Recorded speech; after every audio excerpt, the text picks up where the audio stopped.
Hey everyone, Stephen Christie Realty Group, and so much happening. COVID-19, elections, everybody's gonna have questioning of what to do, what's the economy doing, where are we gonna go with this marketplace. So it's gonna take a little time, but just gonna be great information to share with you today. So first of all, let's talk about the real estate markets. Everybody's thinking, what's the speculation? Should we get engaged now? Should we wait for a long period of time? Everybody's thinking all the different things.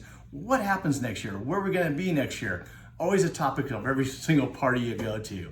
But let's talk about what the economists are saying. Let's talk about the real numbers. So as you see, Kyle and I have actually shared with you the last few months what the numbers have been on closings in our local area. So what today I'm going to do is be able to bring you up to date. And the up to date numbers are interesting. As we saw, when we compare 2019 and 2020, and we think about January, February, and March, we were doing pretty good. If you look at the chart, we're right on market, same place as we were. Now, interesting. Now, we talked about in April, then we talked about May. In April, we went from 410 in 2019, and then we dropped down to 270 closings in 2020. So then we went over to May, and then May we saw even a lower part going to 169 closings. That's where things started to be wondering what's gonna happen next. So then June, we share with you, wow, look at this.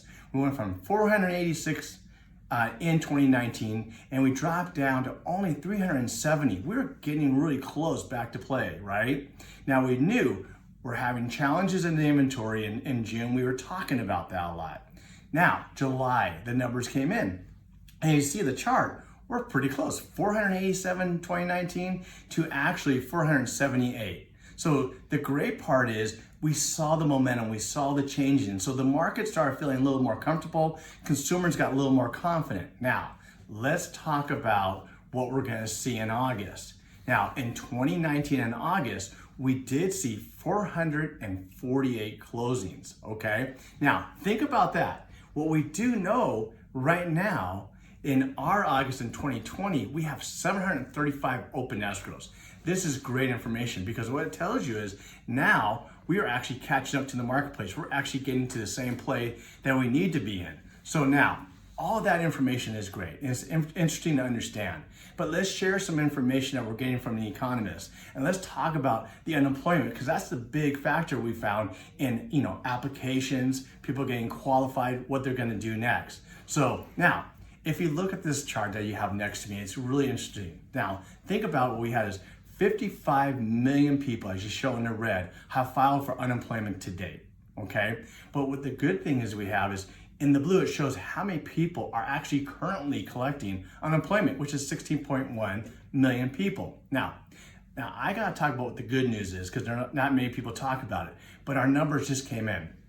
There's over 1.8 million new jobs, with the large majority coming back from the leisure and hospitality.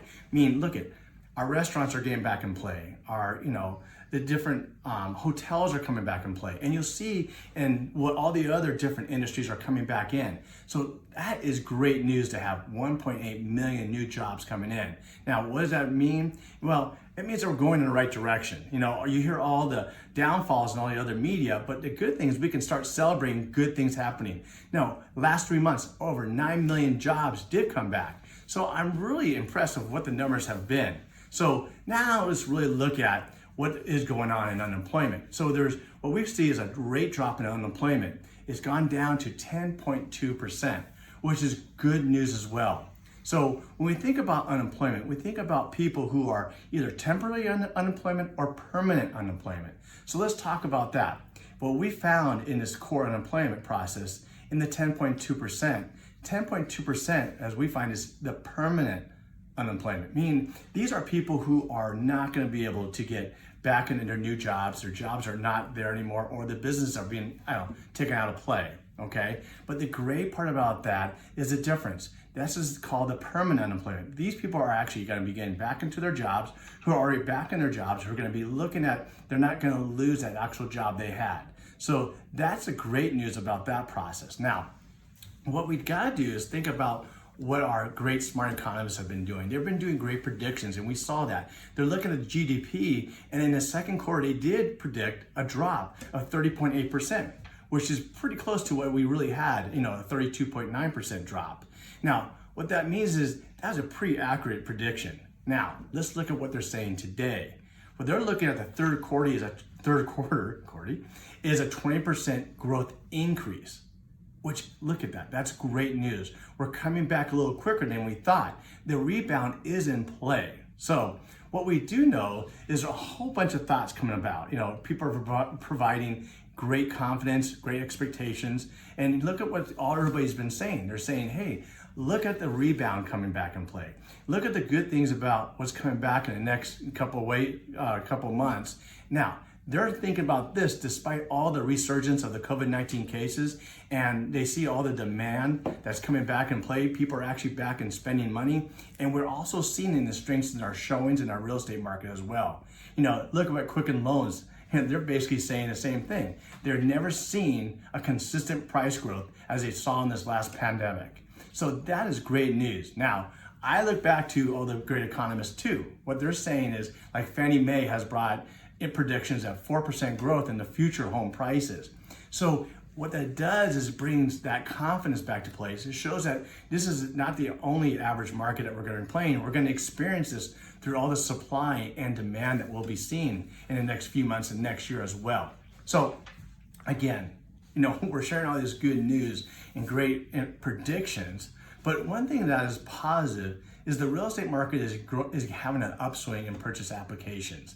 And I love that fact. That means there's more consumers' confidence coming into demand. The interest rates are at the all-time low, and people want to engage into the marketplace. They want to be a part of this inventory. Now, at the same time, what we're finding out is showings at the same time have actually increased in North America. Now, this is from the middle of May, with a slight slowdown they showed at the end of July. So the good thing is that we're seeing a lot of people coming out. Now, the challenge at that same time is, where is the inventory? Where is it going to be for us? And that's what we always are talking about.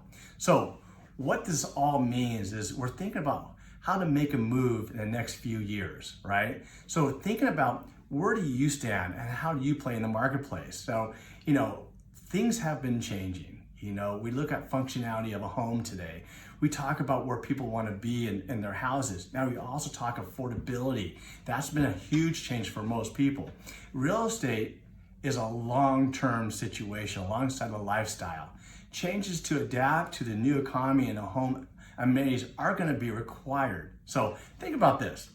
With the rates so low today, people are getting smarter. They're thinking, a year ago, I could only buy a home so high, but today, with the new rates and new programs, you can buy purchasing power from $30,000 to $100,000 higher than you could in the past. Well, what does that mean? We know that people are going to have to make changes because now people are working from home. Home offices are going to be requirements.